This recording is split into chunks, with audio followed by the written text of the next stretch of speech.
बात आज की चैनल के कार्यक्रम दावा दावेदारों का में आपका स्वागत है। मैं सुरेंद्र चतुर्वेदी आपका स्वागत करता हूं और आज जिस दावेदार को हम आपकी अदालत में लेकर आ रहे हैं वे और कोई नहीं, बड़े जाने माने नेता जो किशनगढ़ से ताल्लुक़ रखते हैं और वहाँ किशनगढ़ में वर्तमान में विधायक भी है। सुरेश टाक का मैं अपने स्टूडियो में अभिनंदन करता हूं और आपकी अदालत में इन्हें पेश करता हूं। जैसा आपको मालूम है कि इस कार्यक्रम के अंदर हम अपनी तरफ से कोई सवाल नहीं पूछते, बल्कि उनको सिर्फ अपना दावा पेश करने के लिए पूरा मौका देते हैं कि वो अपना दावा पेश करें। मैं आपका स्वागत करता हूं। सिर्फ एक सवाल पूछना चाहूँगा कि आपका ये राजनीतिक भविष्य के बारे में आप थोड़ा सा जिक्र कर दीजिएगा। सर, जहाँ तक राजनीतिक भविष्य की बात है, मैं केवल और केवल एक सपना देखता हूँ। वो सपना है मेरे किशनगढ़ की बेहतरी का। अब तक किशनगढ़ ठगा गया था, लोग वोट देते गए थे और इस उम्मीद में देते गए थे कि कल किशनगढ़ बेहतरीन होगा, लेकिन वो कल कभी आया ही नहीं। इन 5 सालों में मैंने किशनगढ़ की जनता के ने जो सपने देखे थे उन सपनों को धरातल पर उतारने का काम किया है और वो मेरी जनता के सामने है और मैं इसी दावे के साथ आगे बढ़ना चाह रहा हूँ और आगे बढ़ूँगा। मैं नहीं, मेरी जनता जवाब देगी और मेरी जनता ही निर्णय करने वाली है। और मैं आपको एक बात स्पष्ट रूप से बता देना चाहता हूँ कि मैं बहुत क्लियर बात है, मेरा टिकट भी मेरी जनता के पास है और मेरा वोट भी मेरी जनता के पास है। वो ही निर्णय करेगी कि किशनगढ़ की बेहतरी किसके हाथ में है, कहाँ किशनगढ़ सुरक्षित है। ये 5 साल किशनगढ़ ने किस तरह से अपने नेता को देखा, अपने सेवक को देखा, या आपने जिसको चुना वो क्या आपके विश्वास पे खरा उतर पाया क्या। मेरा ये मानना है, क्योंकि अब मुझे लोगों की बातें सामने आती है, बहुत सारी चीज़ें सामने आती है, जो प्यार मुझे मिल रहा है, मैं इस प्यार को देखते हुए दावे के साथ कह सकता हूँ कि किशनगढ़ ने शायद अपना निर्णय ले लिया है। चुनाव को लेकर वोट का कोई इशू किशनगढ़ में बचा नहीं है।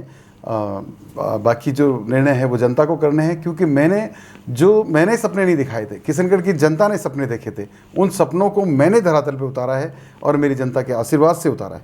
और आज भी मेरी जनता के आशीर्वाद की वजह से ही मेरा इतना हौसला बुलंद है, मेरे जज्बात बुलंद है और मैं पूरी कर्तव्य निष्ठा के साथ मैं ये चाहूँगा कि मेरी जनता ने जो मुझे प्यार दिया था पहले, वो प्यार मुझे आशीर्वाद मिला तो मैं दुगने हौसले के साथ, दुगनी हिम्मत के साथ, पूरे विश्वास के साथ काम करूँगा। और जो कुछ काम अधूरे रह गए हैं, जिनको शायद और अच्छा होना है, वो सब काम आने वाले समय में पूरा करूंगा। सुरेश टाक जी, मेरा एक सवाल आपसे है और वो सवाल मेरा क्या है, वो तो जनता का भी है कि आप की विचारधारा मूलतः भारतीय जनता पार्टी से आप जुड़े रहे और भारतीय जनता पार्टी के साथ रहकर आपने बहुत सारे पद भी लिए, बहुत सारी उपलब्धियां भी हासिल की। उसके बाद में अचानक आपको टिकट नहीं मिला और आप अचानक निर्दलीय उतर गए। तो ये यात्रा क्या रही? बड़ा दुर्भाग्य था और मैं ये मानता हूँ कि मैंने शायद किशनगढ़ विधानसभा में सबसे ज़्यादा अगर संगठन में भारतीय जनता पार्टी में काम किया तो मैंने किया था। वो सभी को पता है, प्रदेश नेतृत्व को पता है, मेरी जनता को पता है, मेरे कार्यकर्ताओं को पता है, सबको पता है। 2013 में टिकट मांगा था और शायद उस समय भी तैयारी करी थी हमने, लेकिन समझाइश के बाद और 2018 की कमिटमेंट के साथ मैं वापस विड्रॉ हुआ। और विड्रॉ के साथ ये कमिटमेंट था माननीय मुख्यमंत्री जी का भी, तत्कालीन मुख्यमंत्री जी वसुंधरा राजे जी का भी, और जो विधायक के दावेदार थे जो आज एमपी है उनका भी, कि अगला टिकट भी मैं दिलाऊंगा और अगला चुनाव भी मैं लड़वाऊंगा। लेकिन वो सब राजनीति के दावे थे और वो राजनीति में समाहित हो गए। मैं ये मानता हूँ कि इन दावों से कोई फ़र्क नहीं पड़ता, लेकिन 2018 में मैंने नहीं, मेरी जनता ने संकल्प ले लिया था और चुनाव मैंने नहीं लड़ा था, मेरी किशनगढ़ की जनता ने लड़ा था, पूरी विधानसभा ने लड़ा था और वो ही जनता ही जीती है। जनता ने ही टिकट दिया था, जनता ने ही वोट दिया है और जनता ही जीती है। और आगे भी मैं आगे की बात भी क्लियर कर देना चाहता हूँ कि आगे भी मुझे शायद ज़रूरत नहीं है। मैं मेरी जनता के दम पर चुनाव लड़ूंगा, मेरी जनता के विश्वास पर चुनाव लड़ूंगा और जनता ही मेरा निर्णय करेगी। डॉक्टर साहब, ये बहुत बड़ी बात कह रहे हैं आप कि आपका राजनीतिक पृष्ठभूमि के बावजूद उस पृष्ठभूमि से आप पीछा छुड़ाने की बात कह रहे हैं कि अगर मुझे भारतीय जनता पार्टी टिकट नहीं देती है तो आप मांग रहे हैं क्या टिकट? अभी तो मैंने मांगा नहीं है सर।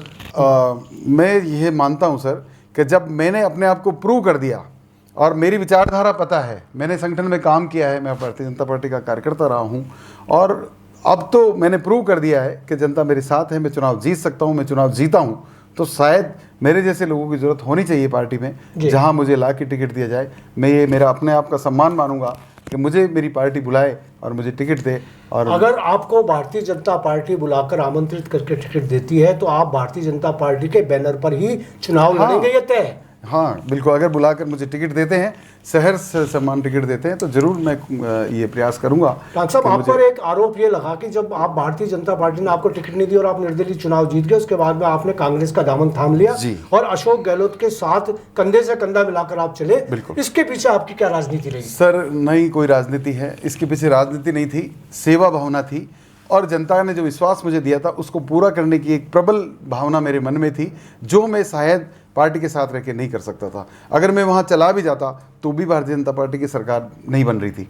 तो मुझे मेरी जनता के लिए सोचना था, जिन्होंने मुझे टिकट भी दिया, वोट भी दिया और जीत भी दिलाई, तो फिर मेरे सामने लक्ष्य केवल जनता बसती है और फिर सारी विचारधारा सर एक तरफ हो जाती है, विचारधारा रहती है जनता की। और मेरा निर्णय, मैं ये मानता हूँ आज की तारीख में मेरी जनता ने भी मान लिया कि मेरा निर्णय बहुत अच्छा था। शायद वो सटीक निर्णय नहीं करता तो किशनगढ़ आज जो 1600 करोड़ रुपए के विकास के काम हुए थे उससे महरूम हो जाता। तो 1600 करोड़ रुपए के विशाल जो आपकी उपलब्धियों का एक लंबा इतिहास आप बता रहे हैं, इतना है, उसमें से कुछ चुनिंदा बताएं कि आप जिसको आप ये कहते हैं कि ये मेरा स्टार वो है। यस सर, यस बिल्कुल स्टार है सर। मैं लगातार 20-25 सालों से राजनीति में हूँ। मैंने बहुत सारे नेताओं के साथ कैंपेनिंग करी है, जो विधायक भी रहे हैं तत्कालीन समय में। सब कोई जाते थे और वादा करते थे ये करेंगे, ये सड़क जो अराई किशनगढ़ से मालपुरा है ये बिल्कुल अच्छी सड़क बनाएंगे, अराई से सरवाड़ है बहुत अच्छी बनाएंगे। मैंने 30 सालों में तो सड़क को बनते हुए नहीं देखा। मैंने वादा तो नहीं किया था जनता से, लेकिन मैंने वो सपना हकीकत में बदल दिया। मैंने वो सड़क बना दी, घोषणा नहीं कराई है, उस सड़क को मैंने कंप्लीट कर दिया है। किशनगढ़ से मालपुरा और अराई से सरवाड़ कंप्लीशन की ओर है। किशनगढ़ मालपुरा 90% सड़क बन चुकी है और अराई से सरवाड़ 60% सड़क बन चुकी है, जो 500 करोड़ रुपए का प्रोजेक्ट है, जो मेरी अपने आप की एक विशालतम उपलब्धि मानी जा सकती है, जिसको करने के लिए मैंने अपना पूरा दमखम लगाया। और मैंने मुख्यमंत्री जी का विश्वास पात्र होने के नाते ये इतना बड़ा काम मैंने लिया और ये सड़क आज स्टेट हाईवे घोषित हुई है। स्टेट हाईवे घोषित होने के बाद कंप्लीट हो गई है। बहुत गुणवत्तापूर्ण सड़क बन रही है और लोगों को जो खुशी इस सड़क पर चलते हुए मिल रही है, शायद मैं शब्दों में बयान नहीं कर सकता। सबसे बड़ी उपलब्धि है। दूसरी, अराई एक ऐसा कस्बा है जो शहर बनने की तरफ अग्रसर हो रहा है, लेकिन कुछ नहीं था मेरे आने से पहले, कुछ भी नहीं था वहाँ। वो कस्बा ही था, पंचायत समिति थी और तहसील थी। मैंने वहाँ एसडीएम ऑफिस खुलवाया, एसडीएम ऑफिस की बिल्डिंग बनवाई 4.5 करोड़ रुपये से। एसडीएम अब वहाँ बैठने लग गए। वहाँ पे मजिस्ट्रेट का कार्यालय खुल गया। वहाँ पे कृषि मंडी नई खुल गई। किसानों के लिए सबसे बड़ी तकलीफ थी, किसान अपनी फसल को लेके किशनगढ़ आता था, किशनगढ़ नंबर नहीं आता था और सारी क्रॉप जितनी भी उपज थी वो अराई की साइड की ज़्यादा थी और ये बहुत महती आवश्यकता थी। शायद वो किसान नेता थे, उनको सोचना चाहिए था कि मैं तो शायद किसान के घर में पैदा नहीं हुआ, पर वो लोग किसान के घर में पैदा हुए थे, उनको ये ज़रूरी सोचना चाहिए था कि हमारे किसानों के लिए जो क्रॉप को ले जाके अराई में किशनगढ़ बेचते हैं, उनके लिए नई कृषि मंडी बन गई, नया बस स्टैंड करवा दिया, कॉलेज वहाँ खुल गया, कॉलेज की बिल्डिंग वहाँ बन गई, ITI 11 करोड़ से ITI भवन का निर्माण हो रहा है, ITI चल रही है। ऐसे अनगिनत काम जो मैंने अराई को शहर बनाने के लिए किए वो निर्माणाधीन है, प्रक्रियाधीन है और सब करीब करीब पूरे होने वाले हैं। एसडीएम ऑफिस बन गया है, बहुत सारी बिल्डिंग, ITI की बिल्डिंग बन गई है, कॉलेज की बिल्डिंग बन गई है, ये बहुत सारी चीज़ें बन गई। बोराड़ा में सोच भी नहीं सकता कोई व्यक्ति कि वहाँ पे कॉलेज खुल सकता है क्या, बहुत छोटा सा कस्बा है, वहाँ कॉलेज खोल दिया, कॉलेज चालू हो गया और कॉलेज के भवन के लिए फंड आ गया, 4.5 करोड़ रुपए का टेंडर हो गया, वर्कआउट हो रहा है। बोराड़ा में उप तहसील खुलवाई, उसके भवन के लिए 1,60,00,000 रुपये आ गए, वो बन रहे हैं। ऐसे बहुत सारे ऐसे काम है जो गाँवों के लिए मैंने किए। अलावा इसके मेरा शहर का सबसे बड़ा प्रोजेक्ट, शहर की नए बस स्टैंड से लेके परासिया तक की एक 10 किलोमीटर की सड़क है जो तरस रही थी।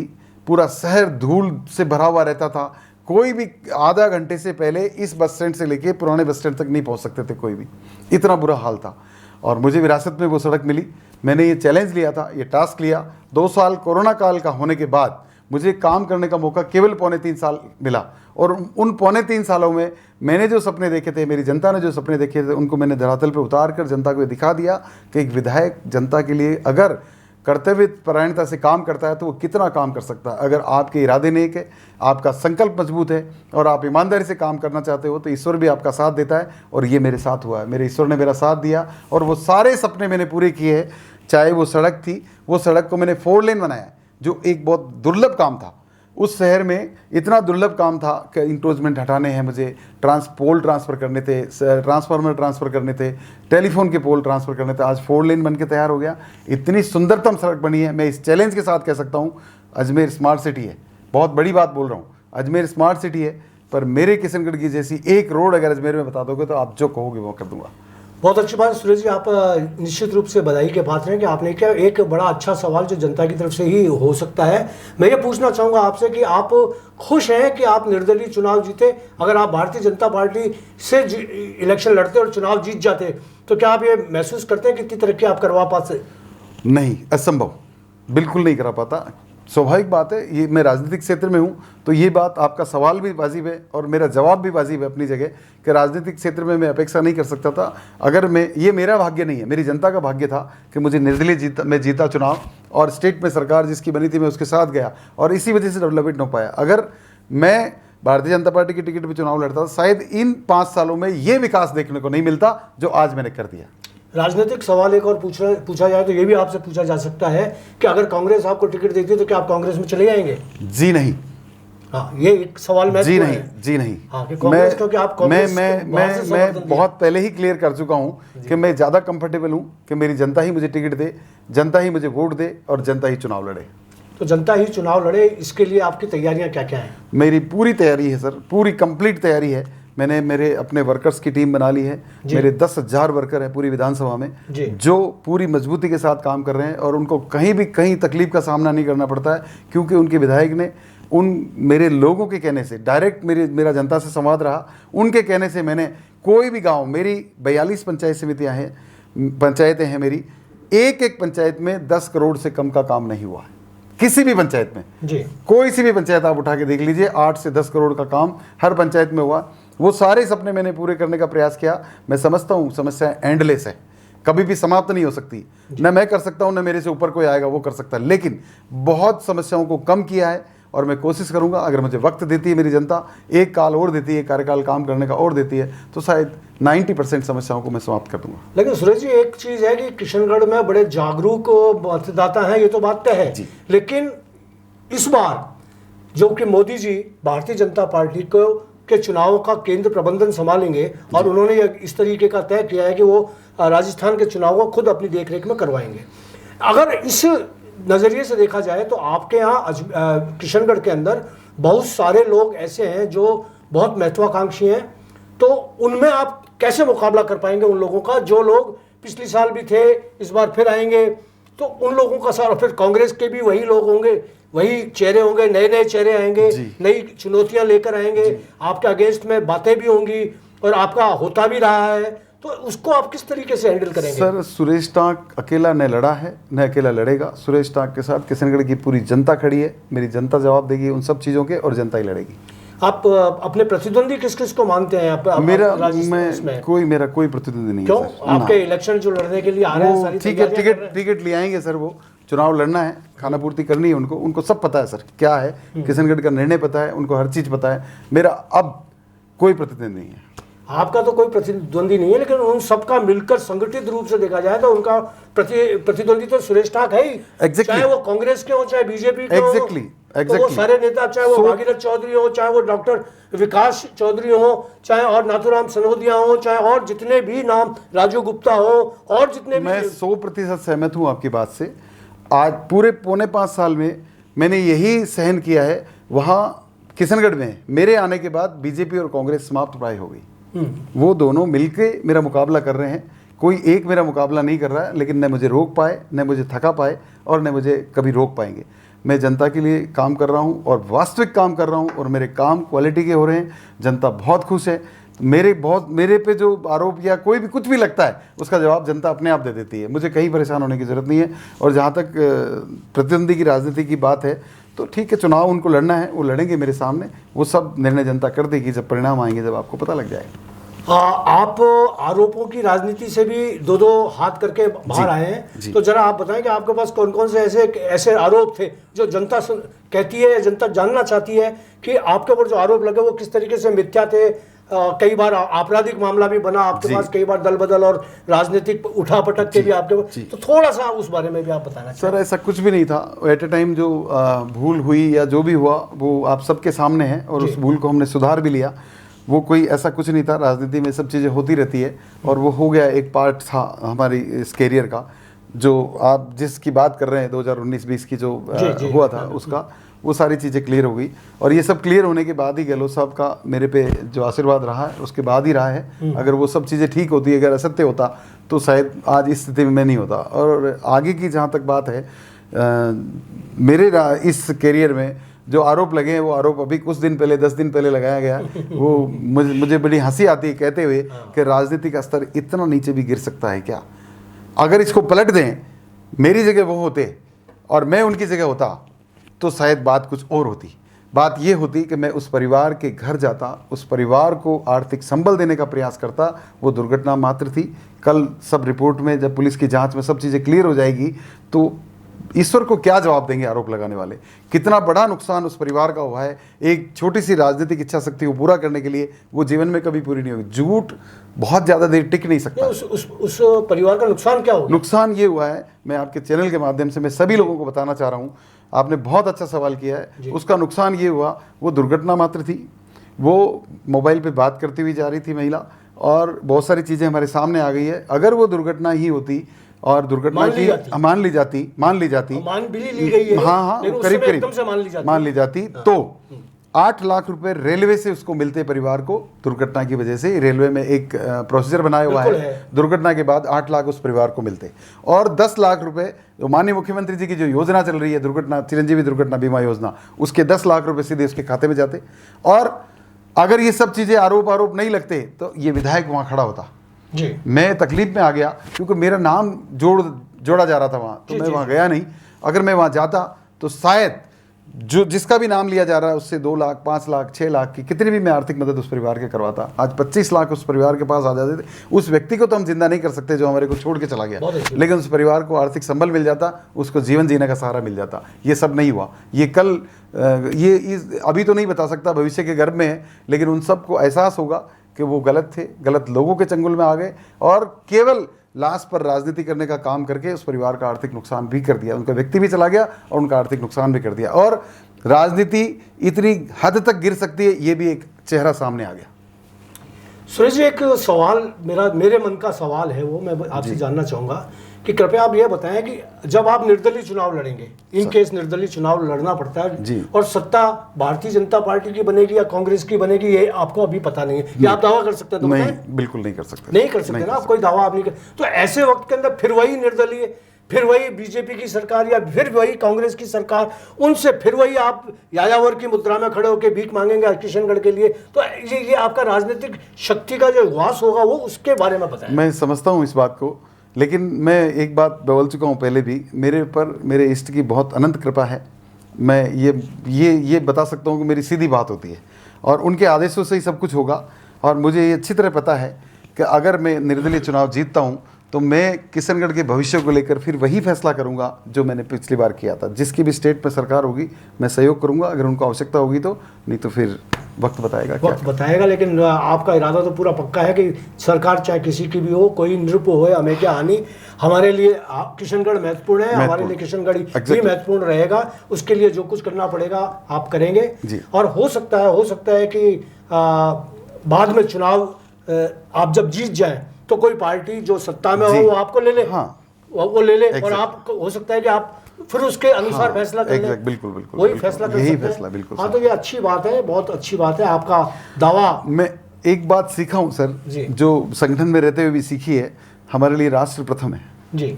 हमारे लिए राष्ट्र प्रथम है, व्यक्ति बाद में।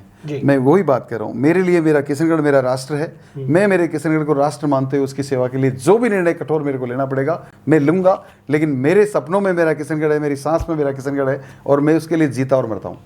क्या बात है। ईश्वर करे आप फिर सत्ता में आए और आपको वापस जनता अपने सपनों को चुनने के लिए, साकार करने के लिए आपको जनप्रतिनिधि के रूप में स्वीकार करें। मैं आपकी शुभकामना देता हूं। और इस कार्यक्रम में आपने अपना दावा पेश किया। दोस्तों, दावा कैसा लगा मुझे यकीन है कि ये दावा आपको पसंद आया होगा और इस दावे के अनुसार आप अपना फैसला करेंगे, क्योंकि इन्होंने फैसला आपके लिए किया, आप फैसला इनके लिए करेंगे, ये मैं मानता हूं। अगर आप में से और भी कोई 8 विधानसभा क्षेत्रों में से कोई और दावेदार अपने आप को ये मानता है कि हमारे दावे को अदालत में पेश करने का काम नहीं किया गया, तो वो बात आज की चैनल करेगा। आप हमसे जुड़ें और राजनीति के आकाश में उड़ें। आज बस इतना ही, कल फिर किसी दावेदार के साथ आपके सामने मौजूद रहेंगे। बहुत बहुत शुक्रिया, आपका भी शुक्रिया यहाँ आने के लिए। थैंक यू, आपका बहुत बहुत धन्यवाद।